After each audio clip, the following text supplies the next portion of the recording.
بسم اللہ الرحمن الرحیم۔ السلام علیکم دوستو، آج میں آپ کے سامنے ایک بہت ہی دلچسپ واقعہ آپ صلی اللہ علیہ وسلم کی لاڈلی بیٹی کا پیش کروں گی۔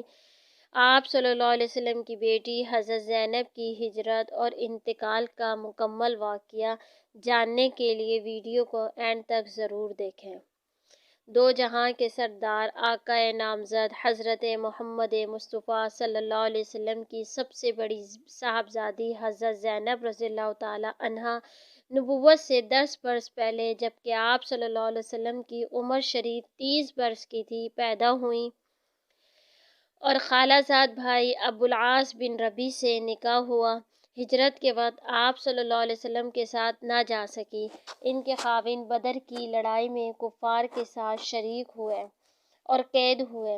اہل مکہ نے جب اپنے قیدیوں کی رہائی کے لیے فدیے بھیجے تو حضرت زینب رضی اللہ تعالی عنہا نے اپنے خاوند کی رہائی کے لیے مال بھیجا، جس میں وہ ہار بھی تھا جو حضرت خدیجہ رضی اللہ تعالی عنہا نے جہیز میں دیا تھا۔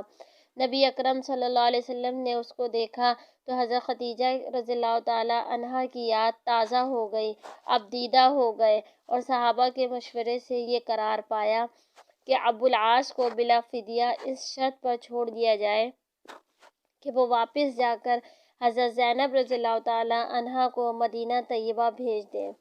آپ صلی اللہ علیہ وسلم نے 2 آدمی حضرت زینب رضی اللہ تعالی عنہا کو لینے کے لیے ابو العاص کے ساتھ کر دیے کہ وہ مکہ سے باہر ٹھہر جائیں اور ان کے پاس تک ابو العاص پہنچا دیں حضرت زینب رضی اللہ تعالی عنہا کو۔ چنانچہ حضرت زینب رضی اللہ تعالی عنہا اپنے دیور کنانہ کے ساتھ اونٹ پر سوار ہو کر روانہ ہوئیں۔ کفار کو جب اس کی خبر ہوئی تو آگ بگولا ہو گئے اور ایک جماعت مزاحمت کے لیے پہنچ گئی، جن میں حبار بن اسود جو حضرت خدیجہ رضی اللہ تعالی عنہا کے چچا زاد بھائی کا لڑکا تھا اور اس لحاظ سے حضرت زینب رضی اللہ تعالی عنہا کا بھائی ہوا، وہ اس کے ساتھ ایک اور شخص بھی تھا۔ ان دونوں میں سے کسی نے اور اکثروں نے حبار ہی کو لکھا ہے کہ انہوں نے حضرت زینب رضی اللہ تعالی عنہا کو نیزہ مارا، جس سے وہ زخمی ہو کر اونٹ سے گری۔ چونکہ حاملہ تھی، اس وجہ سے پیٹ سے بچہ بھی ضائع ہوا۔ کنانہ نے تیروں سے مقابلہ کیا۔ ابو سفیان نے ان سے کہا کہ محمد صلی اللہ علیہ وسلم کی بیٹی اور اس طرح علل اعلان چلی جائے تو یہ گوارا نہیں، اس وقت واپس چلو، پھر چپکے سے بھیج دینا۔ کنانہ نے اس کو قبول کر لیا اور واپس لے آئے۔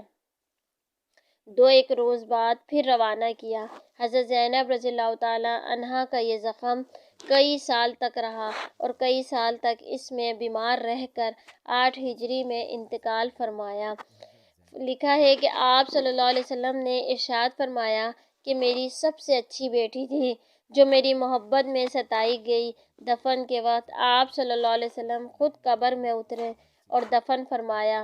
اترتے وقت بہت رنجیدہ تھے۔ جب باہر تشریف لائے تو چہرہ کھلا ہوا تھا۔ صحابہ نے دریافت کیا تو ارشاد فرمایا کہ مجھے زینب کے ضعف کا خیال تھا، میں نے دعا کی کہ قبر کی تنگی اور اس کی سختی اس سے ہٹا دی جائے، اللہ تعالیٰ نے میری دعا قبول فرما لی۔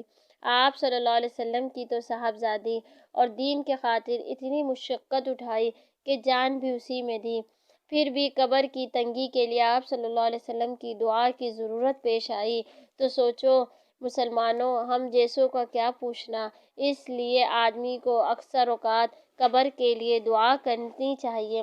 خود آپ صلی اللہ علیہ وسلم کی وجہ سے اکثر اوقات عذاب قبر، آپ صلی اللہ علیہ وسلم تعلیم کی وجہ سے اکثر اوقات عذاب قبر سے پناہ مانگتے تھے۔